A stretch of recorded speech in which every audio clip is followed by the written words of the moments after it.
So ne gadi non do das one ne gadi don't tin for the jin go ga ne dio to one ne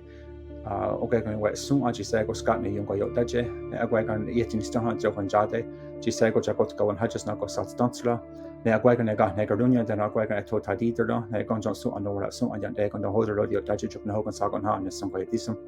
dan on go on za ke ne agwa kan yin tun ne ha je what is res conditions what the yardos so ne hun de su a agwa kan ne hun de su an ne ji ja su an ne no kwa su an ga hik su a da de kan ga runda su a ji sai go yin tun do ni dan de ku a ne ga date nu raro oni ga hun ya ga no ga di agwa ga do di sa sla na ga sa stan strio ne ga yeri ni ga war la ke ne yuki sa to gu ar la di wa na agwa ga ne ga la kwa su a da su a dan ne kun di je ne ene ko no ga di ne ga o di dan o ku a.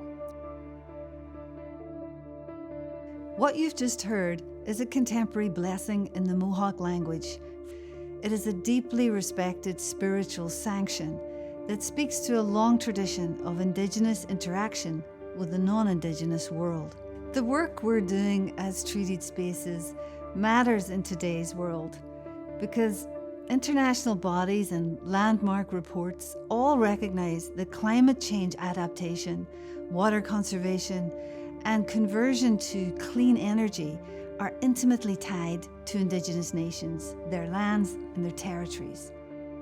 The world's 370 million Indigenous peoples live in over 90 countries and manage or have tenure rights over more than a quarter of the Earth's surface. It's estimated that around 50% of the world's supply of critical minerals lies on or near Indigenous peoples' lands, making international Indigenous rights and relationships with Indigenous peoples central to the whole global energy transition. It's only by respecting and understanding Indigenous knowledge and the intercultural treaties that bind the Indigenous and non-Indigenous world that we can solve some of our most pressing global concerns.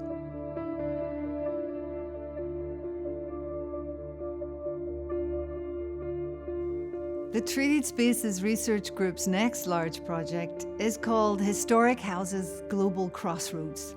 and one of its sites for investigation is right here at Mount Stewart, County Down, one of the UK's most historically and diplomatically significant houses and grounds. Our challenge is to help revision these sites as places of intercultural exchange and to measure how much and whether the public would like to see them presented that way in the future using econometric analysis. Globalizing these spaces has vital significance in this part of the UK, where historic houses are embedded in a long history of empire and sectarian division.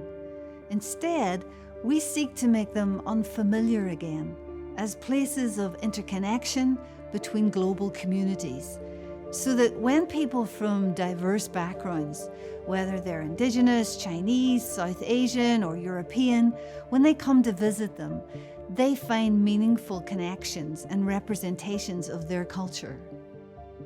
As a research group, we've worked collaboratively and internationally to insert Indigenous issues and Indigenous governance into multiple debates and areas of discussion. One recent large project is called Brightening the Covenant Chain. It reveals the diplomatic history of the British Crown and the Haudenosaunee Confederacy, who dominated northeastern North America up until the 18th century. The project idea was to brighten or rekindle one of the world's oldest diplomatic relationships,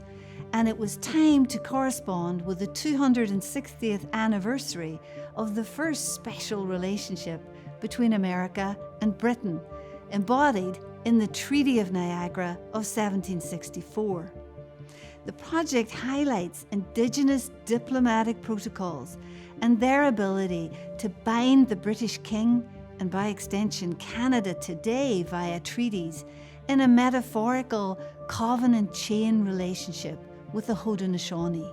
The project rekindled this relationship within museum exhibitions, publications, creative residencies, a commissioned film, and a ceremonial gasweda or wampum belt made as a living symbol and reminder of treaty.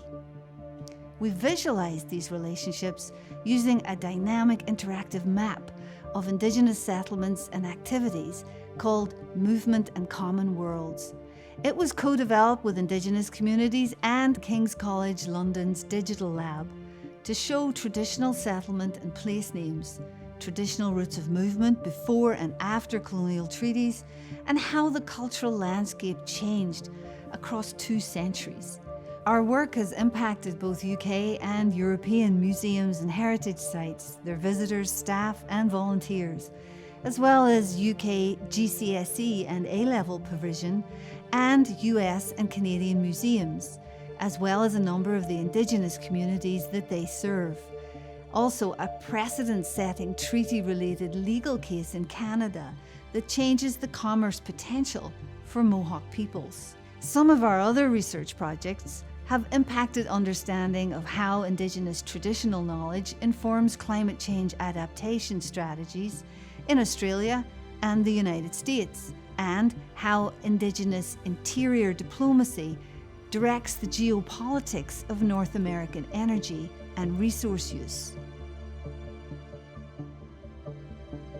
By joining the University of Birmingham, our Treated Spaces research has been allowed to broaden and further expand the interdisciplinary work we do in a context of globally significant excellence in areas cognate to our research, working with cross-cutting centres at the forefront of work on water, sustainability, critical minerals, forestry, engineering and law.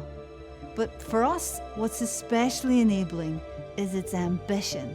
and its readiness to work strategically to transform the future. As historians, we recognise how much this matters at a time of phenomenal technological, cultural and geopolitical change. Treaties help shape our understanding of sovereignty over land, resources, peoples and environments on Earth, in the seas and in space. It's intellectually transformative to approach our globe and beyond as treated space.